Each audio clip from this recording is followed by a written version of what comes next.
సత్యమేవ జయతే. సత్యమే చివరికి చేస్తుంది, అసత్యం కాదు. దీని అర్థం అనమాట. సత్యమే చివరికి చేస్తుంది, అసత్యం కాదని వేల ఏళ్ళ కిందటే మన శాస్త్రాలు చెప్పాయి. సత్యం వద ధర్మం చేయాలని వేదం బోధిస్తుంది.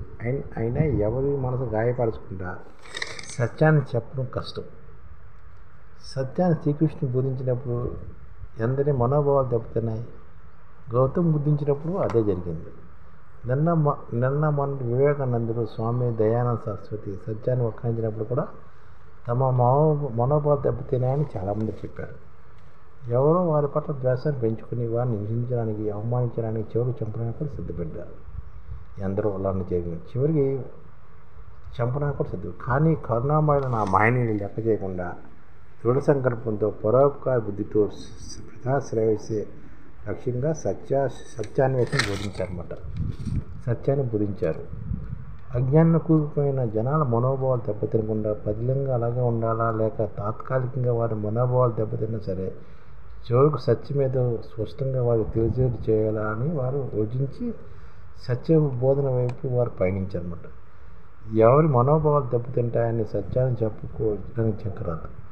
స్వార్థం లేకుండా ఎదుటివారి శ్రేయస్సే లక్ష్యంగా పనిచేస్తే కొన్ని ఆపదలు, అడ్డంకులు ఎదురైనా మనం ఓర్చుకోవాలి. అనేక మంది మహనీయులు తాము కనుగొన్న ఏ సత్యాన్ని చెప్పినప్పుడైనా ఏదో మేర మనోభావాలు దెబ్బతిన్న వారు లేకపోలేదనే విషయం మరవరాలి. చివరకు శాస్త్రజ్ఞులు పరిశీలన చేసి ప్రయోగాలు చేసి స్పష్టంగా రుజువులు చేసిన విషయాలు కూడా మతాధిపత మనోభావాలు దెబ్బతీసి వారి ఆగ్రహాన్ని తగ్గించాయి కదా. సత్యమే నిలిచింది కదా. అజ్ఞానభరితమైన మనోభావాలను సంరక్షించడం ముఖ్యం కాదు. అజ్ఞానభరితమైన మనోభావాలను సంరక్షణ ముఖ్యం కాదు. జ్ఞానమిళితమైన సత్య మనోభావాలను పెంచడం ముఖ్యం. ఎందుకంటే సత్యము, జ్ఞానము అనంతము. అంటే సత్యము, జ్ఞానము అనంతము, బ్రహ్మ అన్నారు పెద్దలు. అందుకనే సత్యమేవ జయతే. సత్యమే చివరికి జయిస్తుంది, అసత్యం కాదు అని మన శాస్త్రాలు కొన్ని సంవత్సరాల క్రితం సత్యము వద ధర్మం చేయాలని చెప్పారన్నమాట.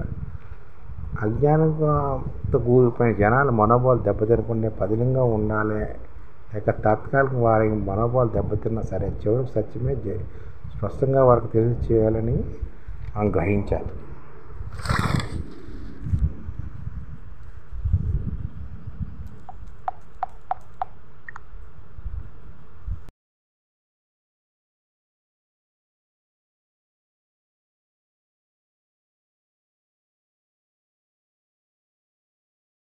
ఈ ఛానల్ ముఖ్య ఉద్దేశం ఏంటంటే మన తెలుగు రాష్ట్రాల్లో 1 కోటి మందికి సంఘటిత రంగాల్లో ఏ విధంగా ఉద్యోగాలు ఇవ్వవచ్చు, కనీస నెల జీతం 30,000 వరకు ఏ విధంగా ఇవ్వవచ్చు, ఏ విధంగా చేస్తే ఉద్యోగాలు సృష్టించబడతాయో వివరిస్తూ ఈ ఛానల్ వీడియోలు వస్తాయి.